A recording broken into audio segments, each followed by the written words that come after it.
Hello there, I'm Robert Hogan and I'm going to show you a solo playthrough of Mind Management. So first I'll just do a very high level overview. Mind Management is a one versus many hidden movement game. On one side you have the recruiter, who is doing the hidden movement, who will win if he manages to collect 12 recruits or has evaded capture at the end of the game. On the other side you have a team of rogue agents attempting to capture the recruiter before he finds too many recruits or before the time runs out.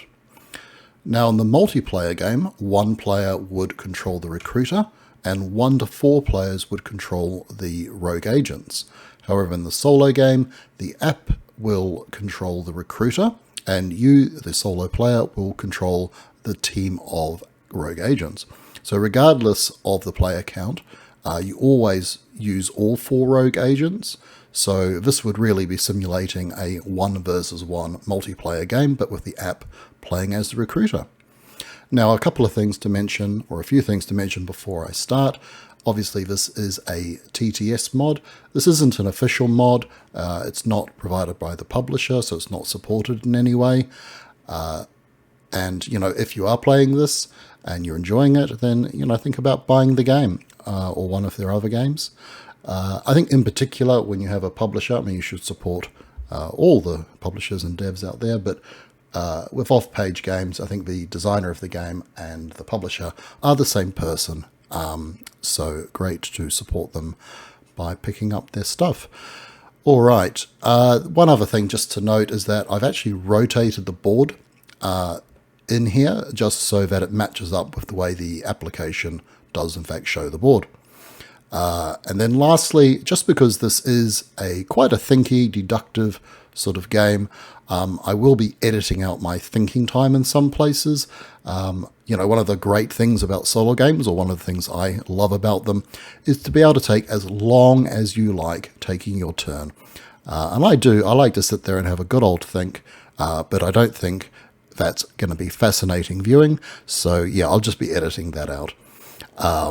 Yeah, so with that, let's get started.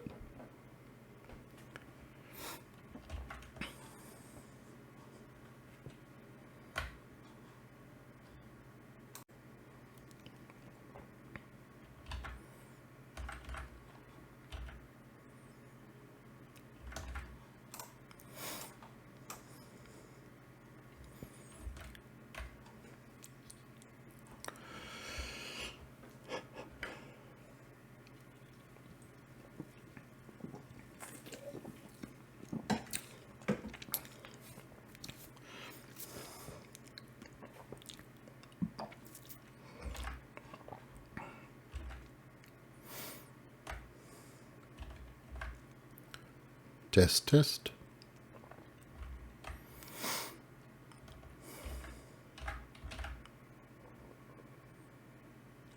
All right, so I will be teaching the rules as we sort of encounter them in the game. This isn't going to be a real full-on how to play video. Having said that, I will be pretty much teaching the entire game as we go through. So yeah, you'll definitely get a good idea of how to play the game and be able to follow along as I'm doing this. Right, so to get started, the setup for this game, and actually, yeah, so the setup for this game, the app will actually guide us through it. The gameplay in the solo game is identical. It's actually not changed in any way, so a little unusual in some respects. For a solo game, but the gameplay is exactly the same as the multiplayer game. There are no rule changes for either you or the recruiter. Right, so let's get started. So we'll flick across to the app. This is the front page of the app, and we're going to select Start Full Game. Now, I'm not going to use any shift content, but the app does seem to have it. I did read somewhere that some shift stuff isn't in here. I'm not sure about that. But yeah, I'm sure it can be looked up online as to if there is anything that's not included. But I'm just going to start a regular game.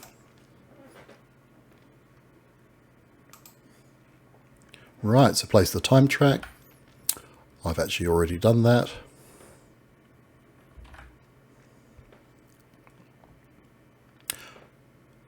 place the time track. I've already done that, or the TTS mod actually just already has that done. Now randomize the mayhem tokens or place them. So in the regular game, you take turns placing them. I presume that's what happens. I haven't actually tried place, but I just like to do them random. There we go. So now I just need to set up the board to match. I think it was there. So these are what are called mayhem. Yep, bird and fountain. And they're basically just walls that you can't move through. So they're just kind of varying the board setup a little bit at the start of the game.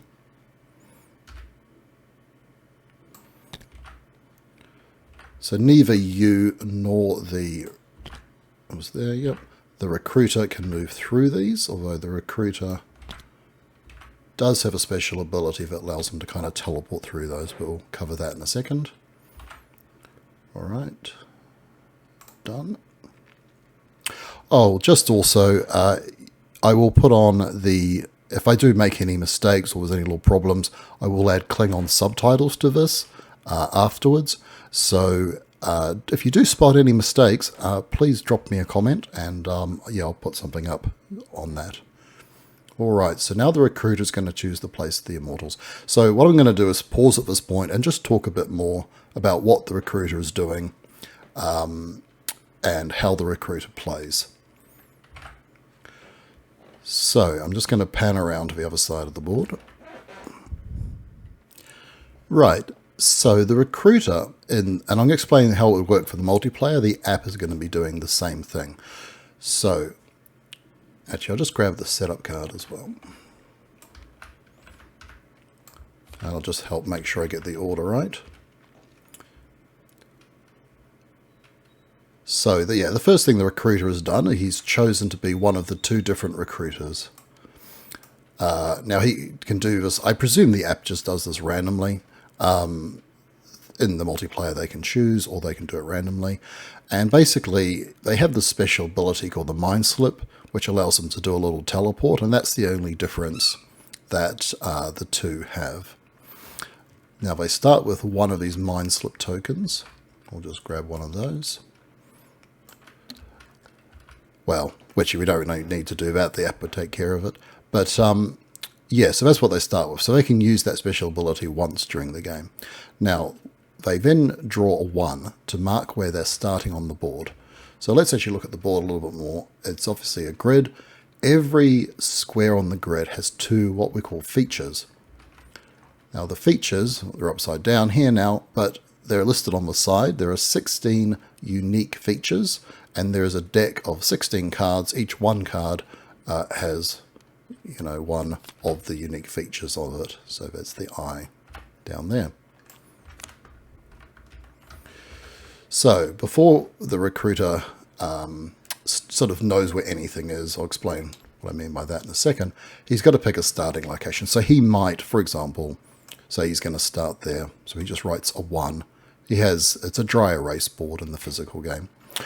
So he's going to put a 1 there. Then he's going to draw 3 feature cards.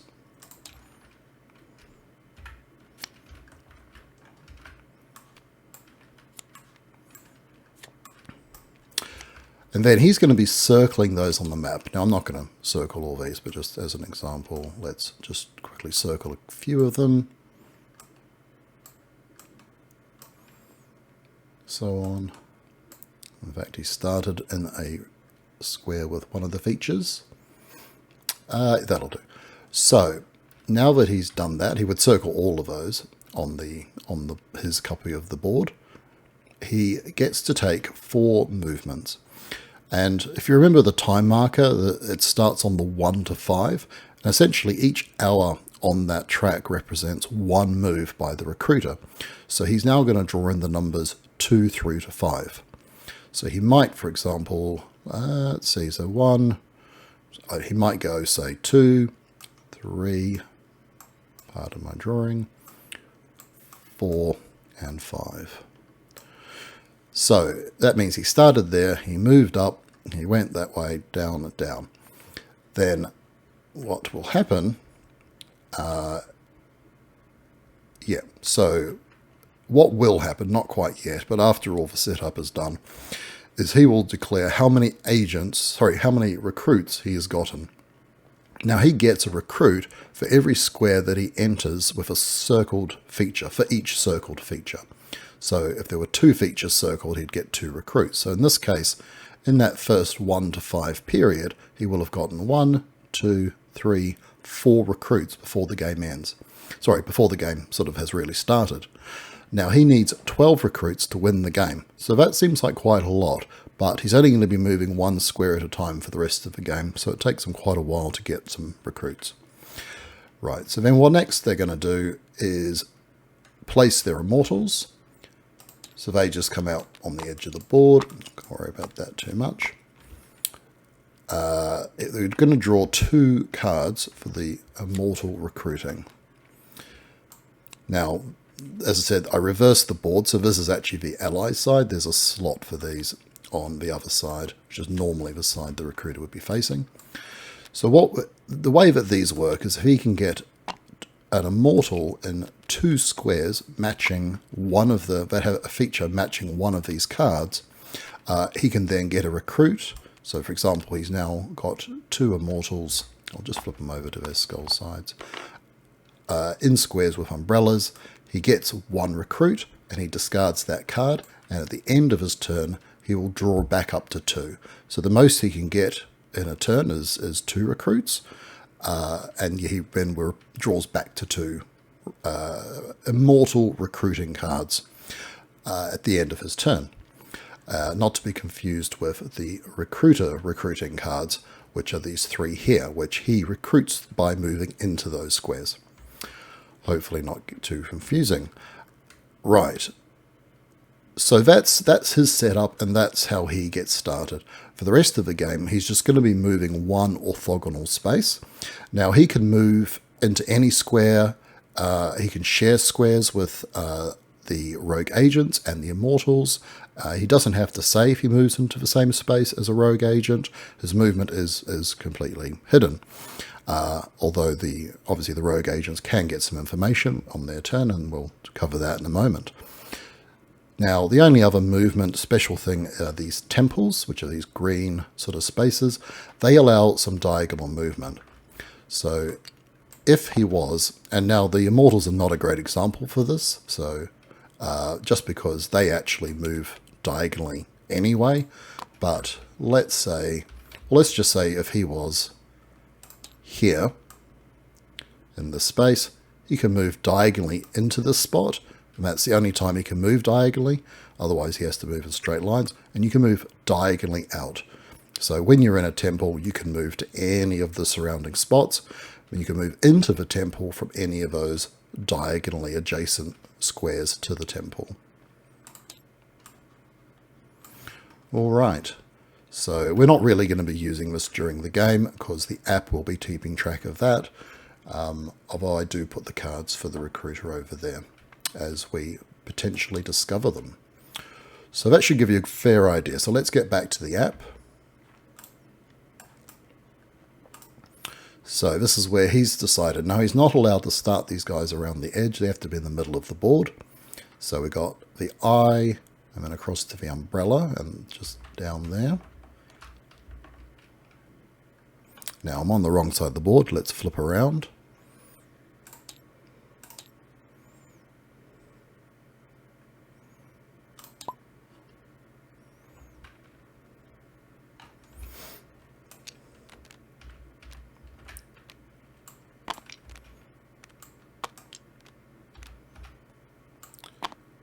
So I think it was those 3.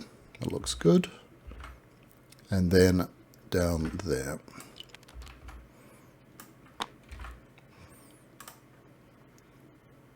Wow, so before the game starts, in those 1 to 5 moves, the recruiter has found 5 recruits. So that's set a fair pace for us. So what we do is we get 5 of these recruiting. Now these don't look like how they look in the game. Sorry, over here. So So these are all the player cards. Again, because I've swapped the board, they don't match up with the slots. And I'm just going to unlock that. And these cards are just so that the players have something to refer to as to the potential recruiters that he could be. Yeah, so he's gotten 5. So he is a significant way towards winning. But yeah, he will slow down, and we can do some stuff to slow him down as well. All right. Now we need to decide where Bill Falls will start.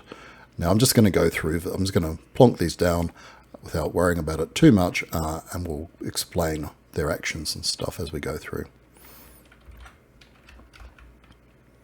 I will explain their abilities.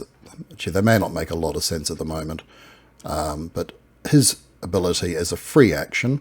He can move an adjacent immortal 1 space in any orthogonal direction.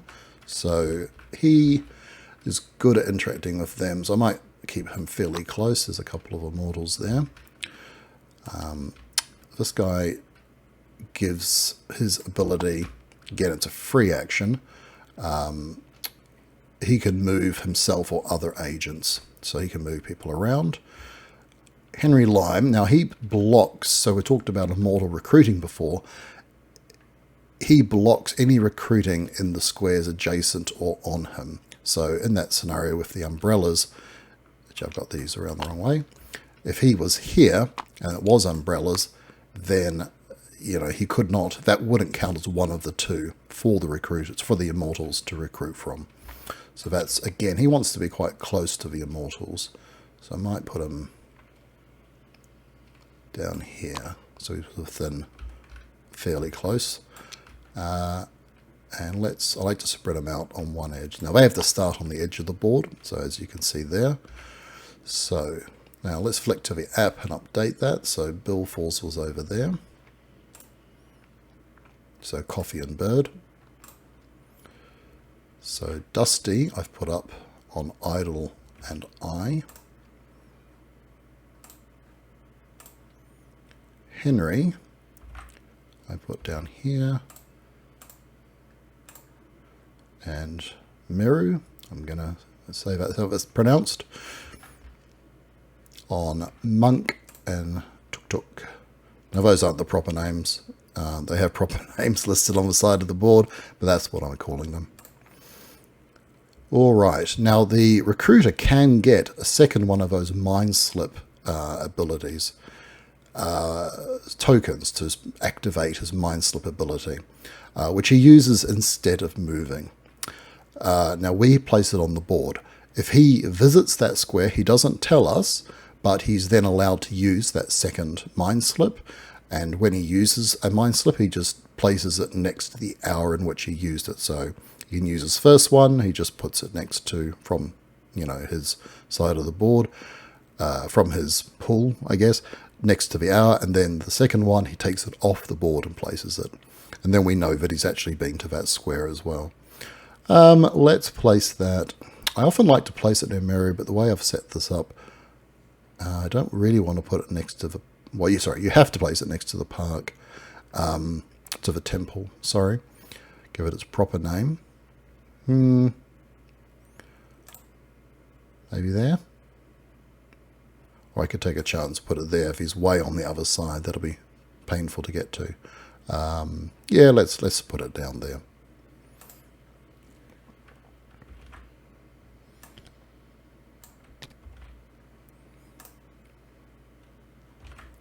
Yep. All right. So I might have actually skipped a message there, but we've got one of the immortal recruits, they appear on the side here, is the billboard. Now, it also looks like, so let's pop that back.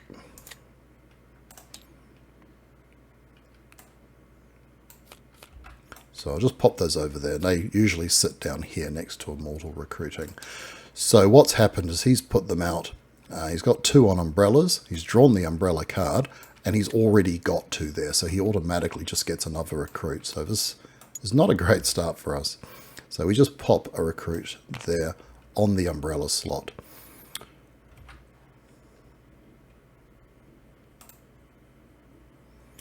Now, the only good thing is he doesn't get another card, but yeah, still not a great thing for us. So he's moved to 6 o'clock.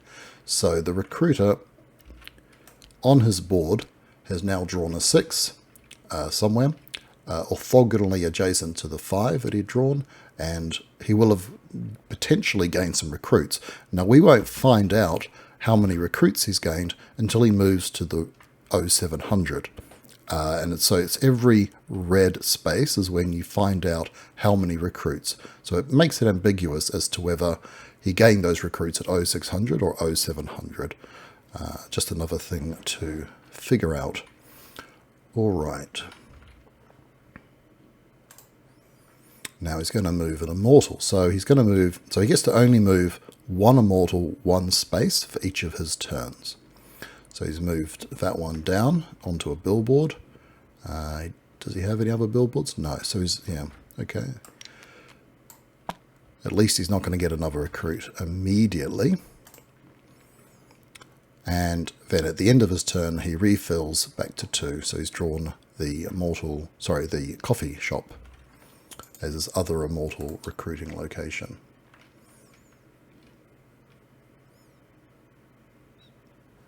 Have I left that card out somewhere? Maybe? Yes, there it is. So we'll put that there. We'll pop these back in the deck.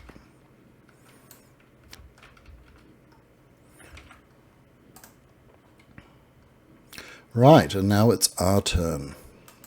Well, the recruiter's had a great start, but let's see what we can do to slow him down. So, there's a couple of things. So immediately I think I need to really make sure he's not picking up any more of those immortal recruits. But to do that, the 2 people I have that can mess with the immortals are kind of way over, way away.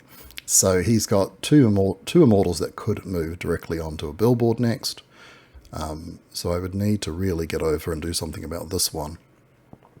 So 1, 2, 3, 4.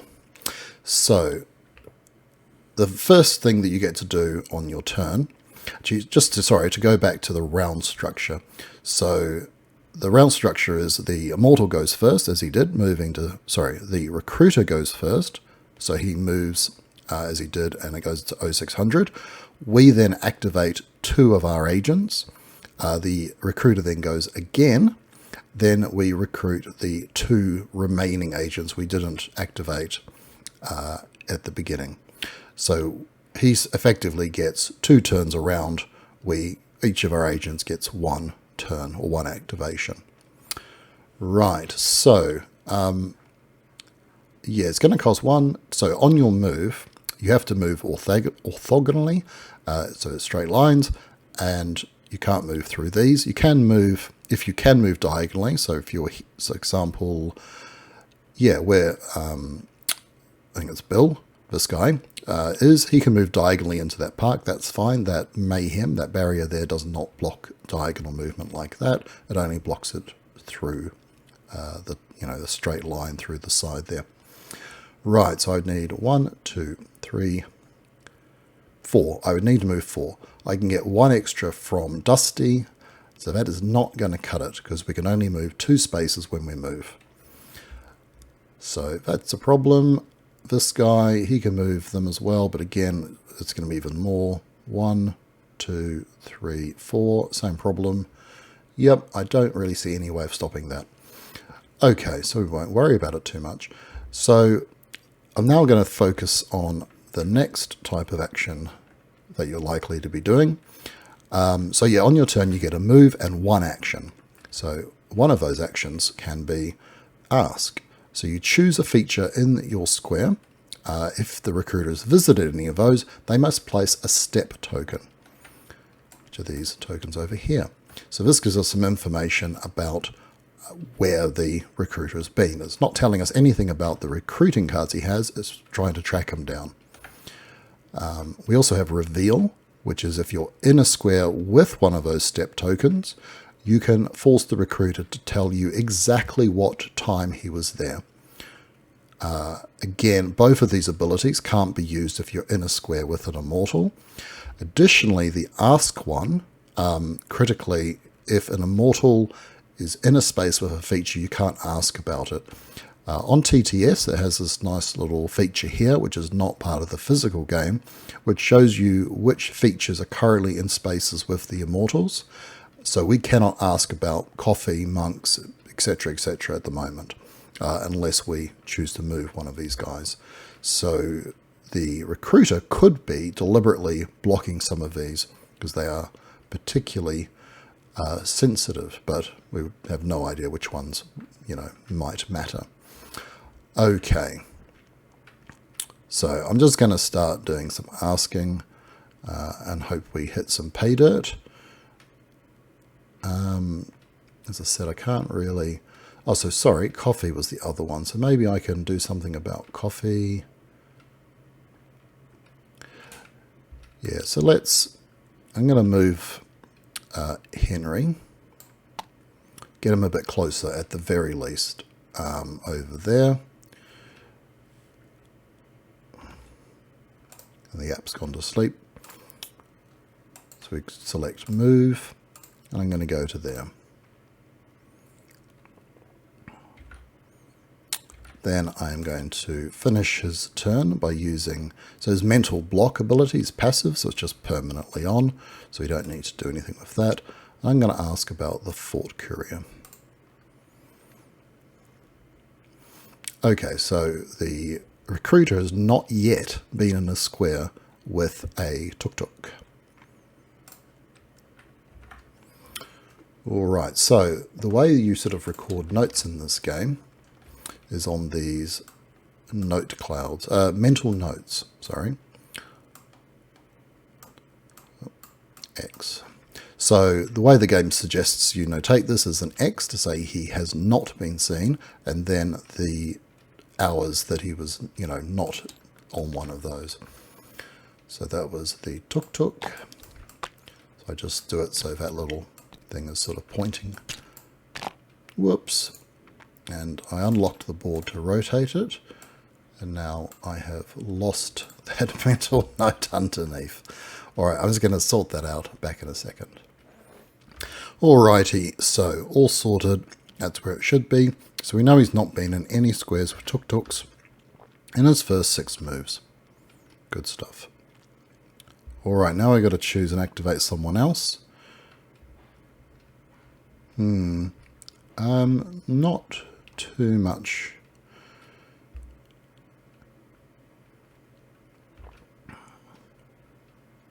Nothing. Yeah. So what I'm just trying to think about is there's anything useful I can really do with their special abilities, but I don't particularly think so. So I might ask.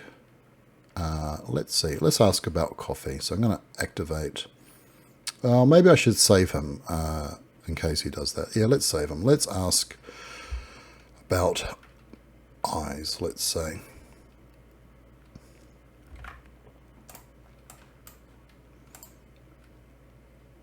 Oh, actually, I think eyes are blocked. Yes, so one of the immortals is in a square of an eye, so we can't ask about that, nor can we ask about idols. So let's actually move him first. I might move him, or maybe I'll activate her. Instead, monks, tuk-tuks I've already asked about. It's interesting. Sure, I'll go to here and ask about firebrands.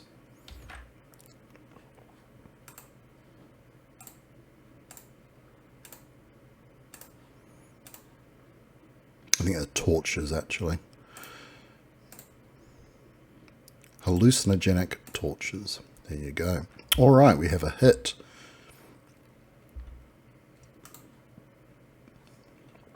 Oops, we're going a little fast there. So let's just put a step there.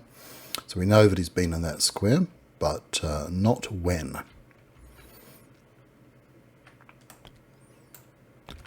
So he moves.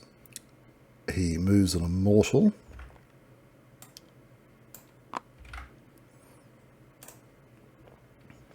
So yeah, he got the subliminal billboard one. So let's update that.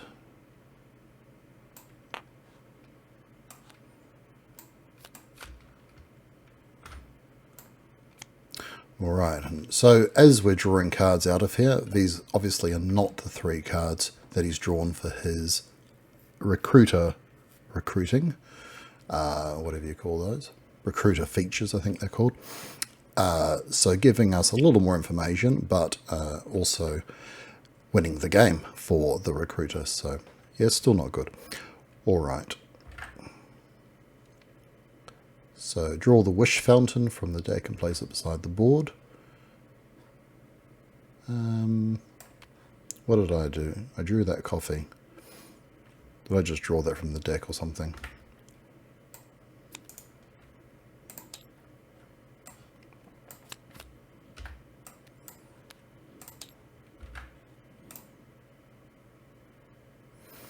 So he got no recruits in 6 to 700, which is a bit of a relief. So again, we can sort of, if we start to find out what features he's recruiting at, that may help us narrow down where he is. All right. So we know he was there, and we know that he didn't go into any tuk-tuks.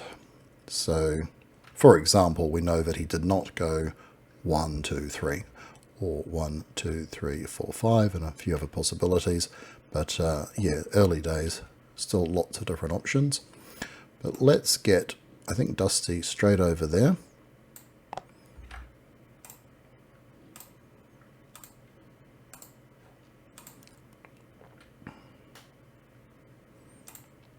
I'm going to use the reveal action. Alright, so he was there at 2 o'clock. So we remove that.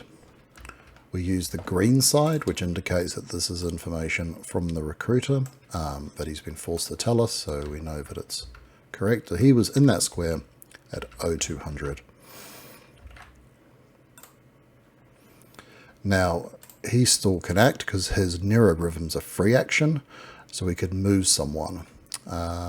Let's see. So he's recruiting at monks and fountains. He does have a monk.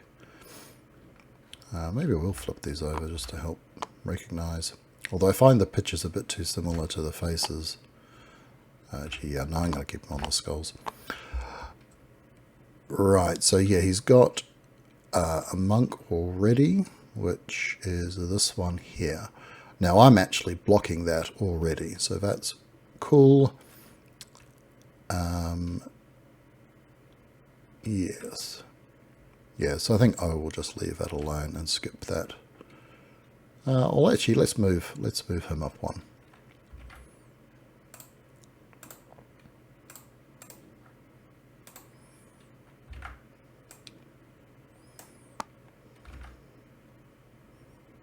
Right, and in fact, we now need to activate him. So we can ask about books or monks where he already is. Now, that was hallucinatic brands we asked about. Right, so this just shows which agents he currently, where he got his recruits. So currently he had those 5 recruits in the 0100 to 0500, and then he's got 1 at umbrellas and 1 at billboards.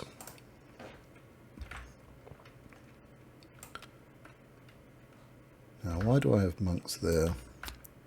Should be coffee.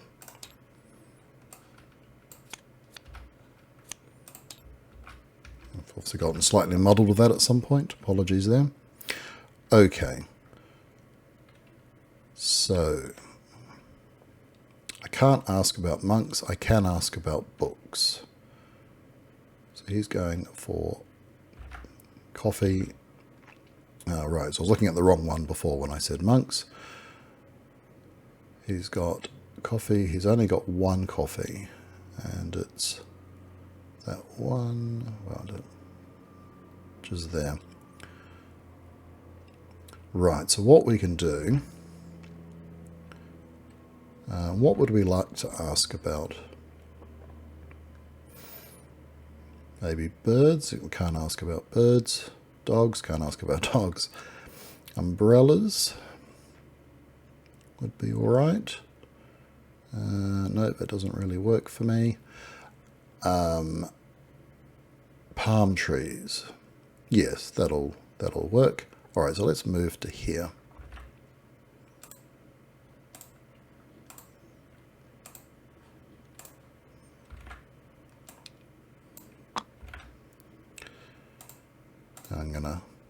I can't ask about palm trees. Have I not kept this up to date? All right, well, I'm going to ask about parrots, which is fine. Now, what I haven't mentioned is the ally, the Black Ops Dolphin. When you ask about a feature, you can discard the Black Ops Dolphin, and rather than just finding about one square where the rather than the recruiter revealing only one square which has the matching feature, he reveals all the squares with the matching feature that he has been to, which I won't use quite yet. Okay, and that was a hit, so that's good. So let's put the foot there. Alright, let's just check the immortals. So there's one there. Yep. One there. And one there. What was the feature I thought? So palm tree. Occasionally this doesn't seem to update. So it's this one here. That's not correct. Yeah, I think it's when... Yeah, I'm not sure. So maybe don't rely. And that is the problem with the TTS stuff, is it's great right up until it doesn't work. And then it's like, I don't know why that's not working. So yes, maybe we'll just look at the board. All right. And we're going to detect weakness, which means we can move him.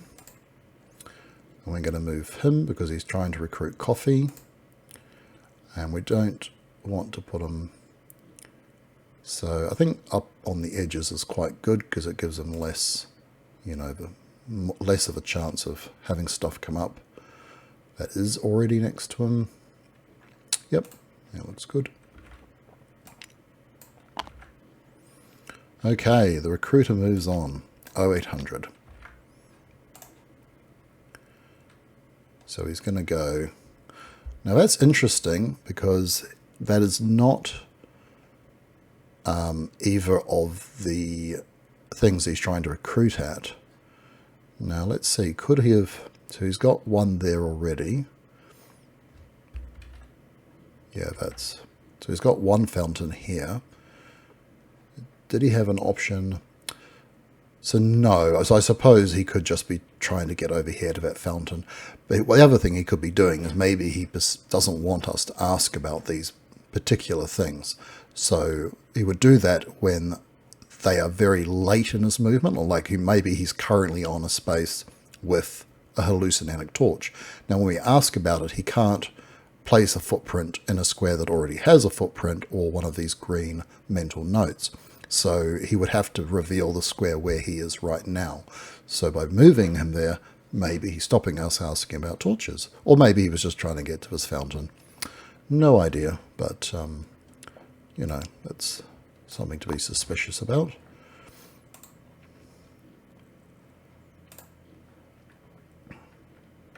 Alrighty. So, fountains and coffee.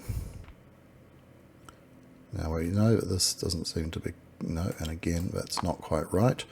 So let's just have a look. He's got one fountain there. And he's got no coffee. Okay.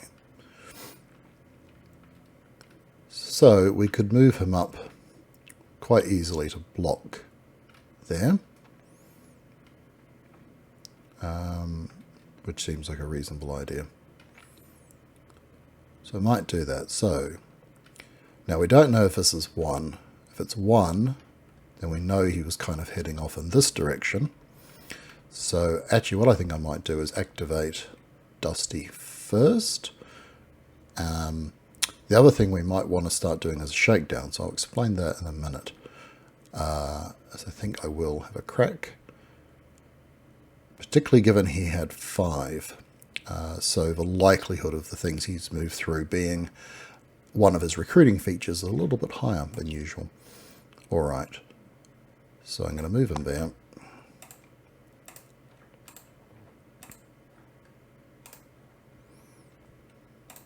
I'm guessing this will be, well, as you know, we don't know.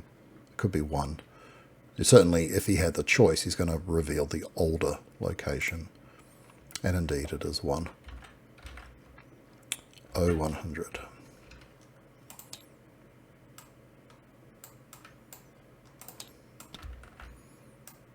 Take the footprint off.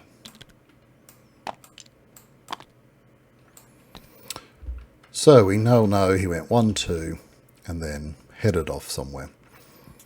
We also know that he didn't pass through any tuk-tuks, so he didn't come, for example, over here.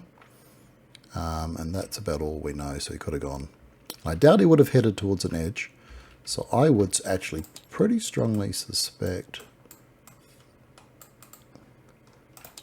that his 4 might have been, say, there. Then, yeah, so again, no tuk-tuks, but nope, 5, 6, 5. They do like to, use those temples because that helps them to sort of move around a bit more quickly. All right, well, quite a few possibilities still. Now, we could move someone. So, as I said, he's got 1 fountain at the moment. He is obviously going to probably try. So what I might do is move Meru up.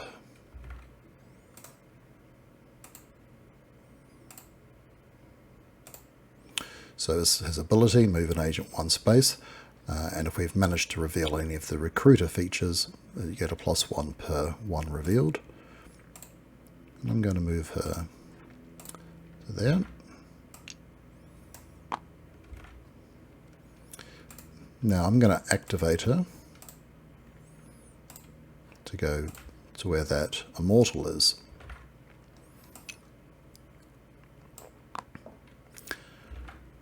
And I'm going to use the shakedown action. So let's have a look at the shakedown card. May only be used if an immortal is present. Choose any feature, so not just ones in the square. If the recruiter has a matching feature card, they must reveal it and discard it face up. Cannot recruit with that feature anymore, and we get to then move the immortal 1 space. So effectively this is going to slow him down. It means he's not going to be able to recruit at that feature anymore, which is pretty good. Gives us more time to hunt him down and capture him. So that's what we're going to do. Going to do a shakedown. Now we can choose any feature. Can't be any of these, so coffee, umbrella, etc., because those are cards that we've had come out. Now, one thing I did note is that if you've done a shakedown about, say, a feature, like the palm tree, it doesn't get grayed out, and so you can accidentally shake down about it again. So you want to keep a note of what you have already shook down. Now, what would I like to choose? So one of these features, I think. So 1, obviously he didn't know what his features were, so less likely to be 1. So going to go with one of these 2. We haven't seen any cards for either of these, so let's go with monks.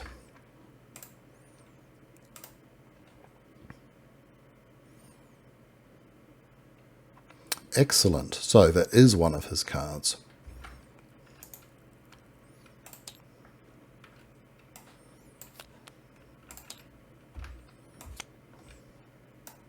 So pop that over there. So he can no longer recruit at any of the monks features squares.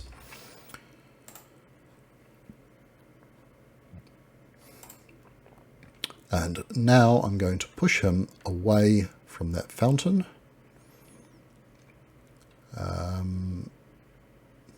Yeah, back this way.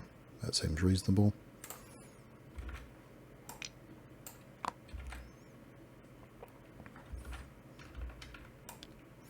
Alright, so we'll see how many recruits he got this time. Well, first he moves, sorry. He's just going to move straight back. Ooh, 2 recruits.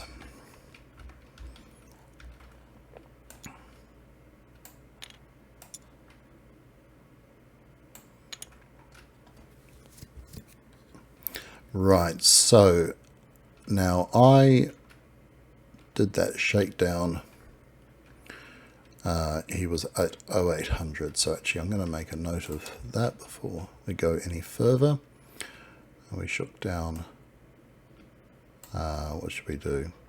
Just do a big, actually no, not that. I'll just write the number. So it was 0800.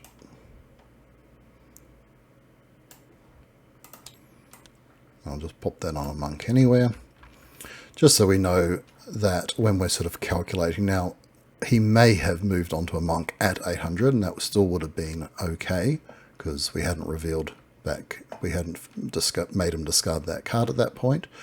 But just for when we're trying to calculate where he may have been, it's useful information.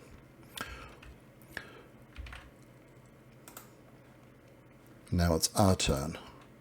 Now, I'm going to have a little bit of a think. Alright, so the only thing I've added is this one here. Just thinking he may have come this way to find, to recruit via these monks, which he could have done back at 0600. And I'm going to ask about books, if we can figure out a way of doing that. Okay, so, and just remembering coffee and fountains. So we've got, now you're supposed to flip these over so that you know who you've already done. I pretty much never remember to do that, but let's just do it now.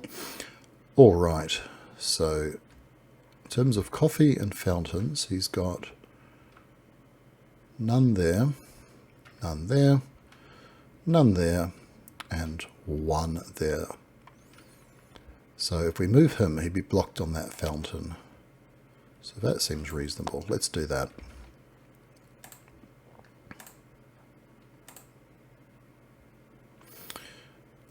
Except my whole plan was to ask about books. Yeah, no, let's go there and ask about books. It's not perfect, but we can actually use him to move him off that fountain. And that should be fine. Yep.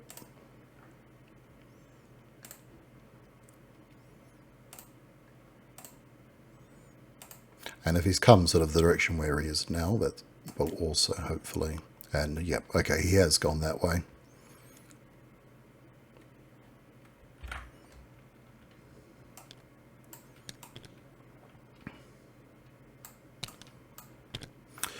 Cool, so almost, well, yeah, either he went 5-6 or he went 5-6. I mean, there are maybe other possibilities. He could have gone back there, and he could have gone via the park. So it could be 5, 6, 7, 8. Seems unlikely, but it is possible. So, but yeah, thinking 6. All right.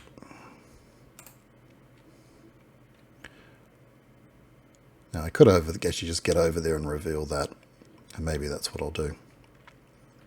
Although shaking down would be nice as well. No, I'm gonna focus on trying to locate where he is. All right, let's use. First is detect weakness. Now they want coffee and fountains. So pushing them down to there is, yeah, that's good. Oh, except there's a fountain there. Well, you know, he's going to be within one of a fountain regardless.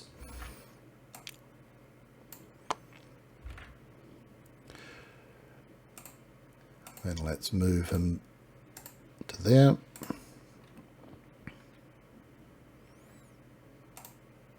And reveal. 8. Okay, so not 6. So interesting. That's a very hot clue. Hot tip. I've got to just flip that one. Never mind. That goes away. Yeah, so maybe he did do some sort of circling in here. But 8, so he's literally currently 1 square away. Cool. Alright, so now we've got no idea. Well, actually know that he couldn't have gone into there. So he's there, there, or there. Right now.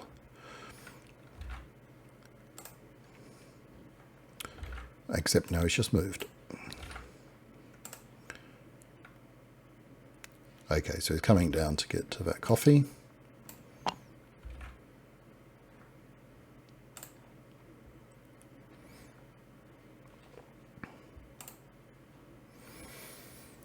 Well, okay. Now, this is where Meru's ability can be very useful. So, 1, 2, 3, 4, 5, 6, 7, 8. It's plausible. 1, 2, 3, 4, 5, 6, 7, no. 1, 2, 3, 4, 5, 6, 7, 8. Could also have gone that way. Either way, I feel he's going to head this direction because he probably has hit a lot of the recruitment spaces up here that he could have used. So 9 or 9 could be right there. They do like to use the whatchamacallit, temples. And he also might have been tempted by that mind slip token over there. So we could just go in there and try for the capture, try for the win straight away. Now the other thing I was thinking about was Meru. So his ability can move her 3 and then she can move another 2. So, but then he would get to move again. So, but I could move her, say 1, 2, 3, 1, 2, and then find out if he is. So her ability, which I don't think we've shown that, is the recruiter must tell us if he is within 2 of her in a straight line or on her space. So that would give us a fair indication of where he is.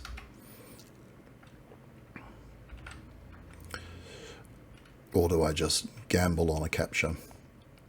Let's gamble. Gambling man. So, the only other thing is I'm conscious, obviously, of these guys.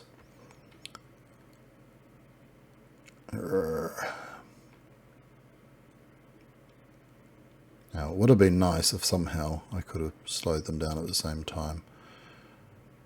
So I might use Bill here.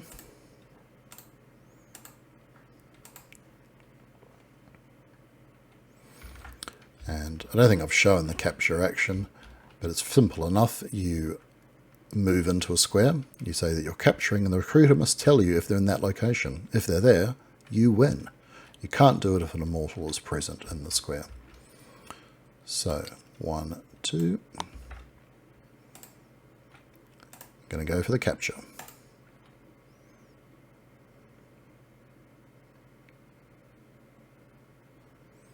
No. All right. Fair enough. So we know that he was not here at 10 o'clock. Now, just in regard to these mental notes, these are the only way you're allowed to take notes about the game. So it's sort of a limited resource. You can write whatever you want on them and place them on the board wherever you want, but that's only recorded information you're allowed for the game. Okay, so struck out there. So he's done. Let's now use Dusty. And so 8. So then the other one that I'm thinking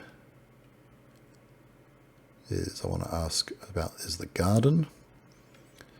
So yeah, I'll activate Dusty. Oh, we have not finished. So he could move this guy.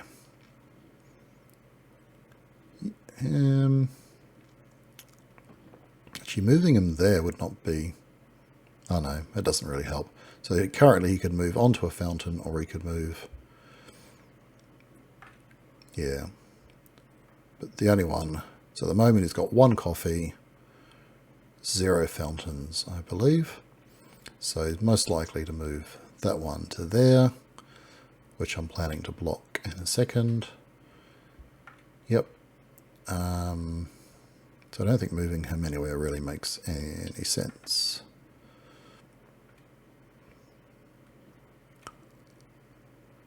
Oh, except if the recruiter was actually there. So 8, 9, 10. He could be hiding him. Let's move him.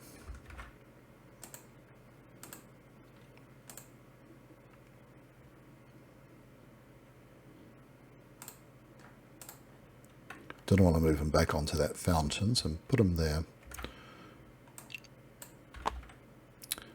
Oh, that's right, I moved Bill here to ask about the book. Need to make sure I'm keeping those updated. Double check those. Yep, that's all good. Alright, now I'm going to I'm going to use his ability. I'm going to move her twice to there. Now I'm going to move him onto there. I'm going to ask about the idea garden. Right, that was a good hit.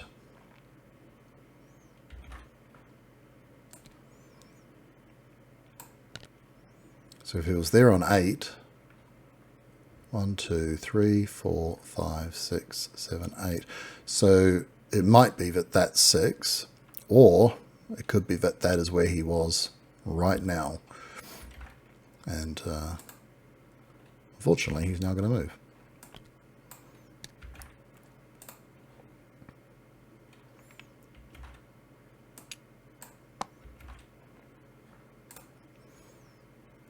So the Immortals grab another recruit.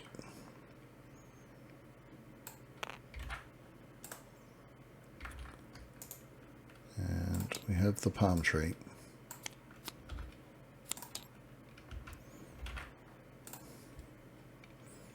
And he got a recruit. So he needs one recruit to win. Okay. Now, as soon as he gets that one recruit, so he immediately wins, so that is, he will reveal that even on the 12 o'clock, as it were. So I probably need to get him right now.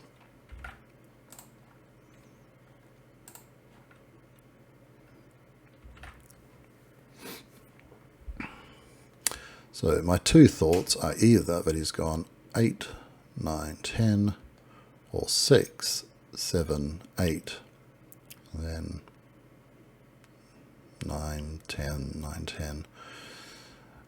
Now I moved Meru. She's now there. So I probably want to use, well, yeah, I mean, I do have a couple of options here. I could go to capture 8. She can't get there. He would have to get there. Yeah, tricky. Might have just left this slightly too late. We'll see. So do I use her ability first and try and confirm if he is currently there? If he isn't, that would suggest he's gone. So I'd go 1, 2, it could be there then, 8, 9, 10. Then he could go for that. And if he is within 2, I go for that. Alright, it's a plan. Let's see.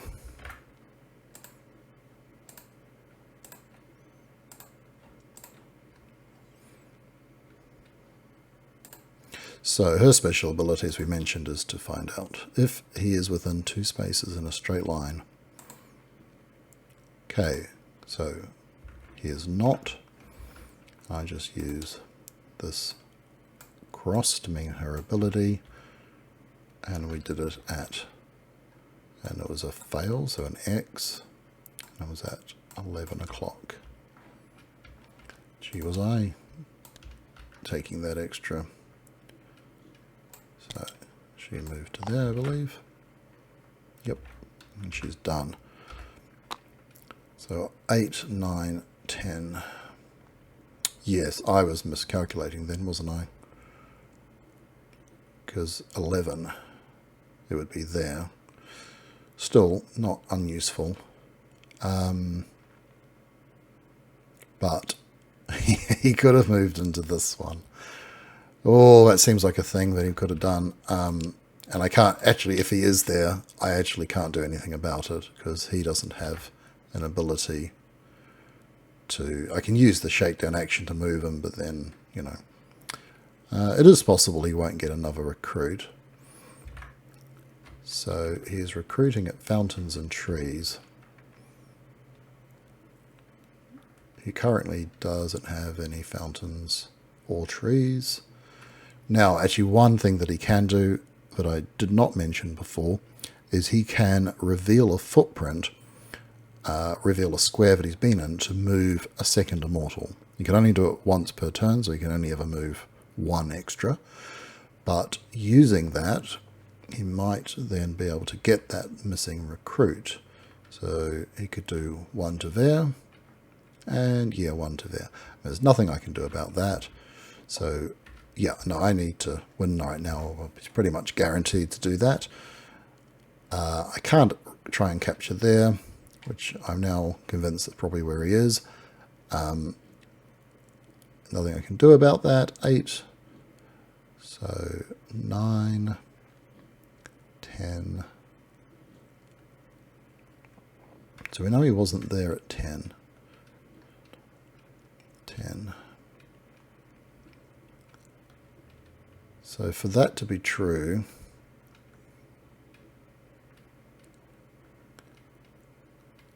so this, yeah, I think this kind of had to be 6, 7, 8, 9,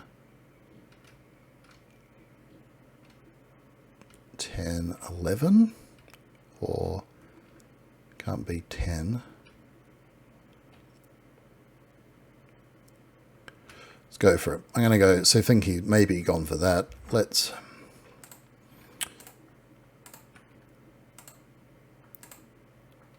And the park luckily even lets us do that.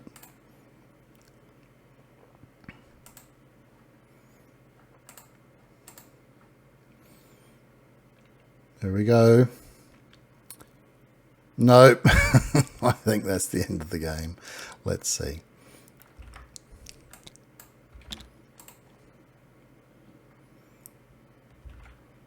So there's one onto a palm tree. Yeah, so he's going to reveal C3. So this is where he shows somewhere he's been. So he went that way rather than that way. Doesn't really cost him anything. And he's going to also move them.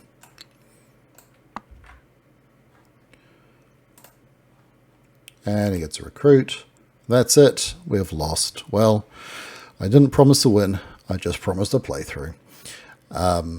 Yep, it's not easy. I've only played this a few times. That's my excuse. All right, let's see where he actually was. Oh, okay, so he actually did go that way around. So I had that right, but then he headed back up the top, up into that corner. And he was recruiting at pools, monks that we knew. So he did recruit a monk on the 8.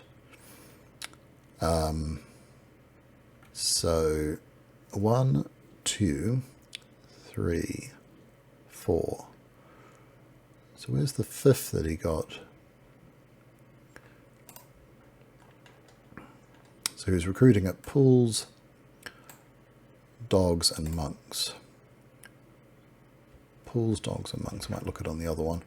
So he got 1, 2, 3, 4.